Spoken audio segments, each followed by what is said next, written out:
ang mahal na Birhen ng Medalla Milagrosa, ang Birhen ng Flores.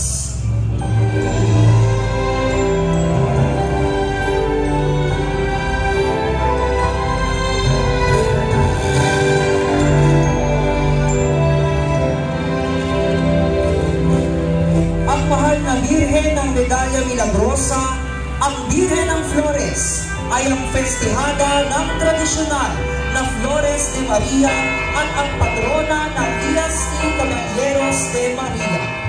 Sa Katagalugan, nagsimula ang ganitong kaugalian nang may mahayag ang dogma ng Kalinis-linisang paglilihim noong 1854. Ito ay pinasigla ng paglalakhala ng sali ni Padre Mariano Sevilla ng babasahing pagdebosyon.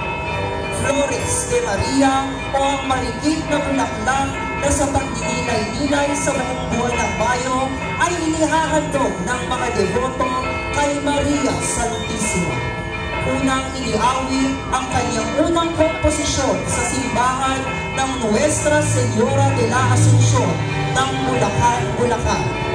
Ipinalalagay na nagsimula ang pag-aalay ng bulaklak hindi lamang ng mga kababaihan, kundi maging ang mga kalalakihan na rin ang nagtatag ni Padre Sevilla, ang Iyas y Caballeros de Maria. Mahal na Birhen ng Medalla Milagrosa, ang Birhen ng Flores, ang marikit na sampagan ng bayan ng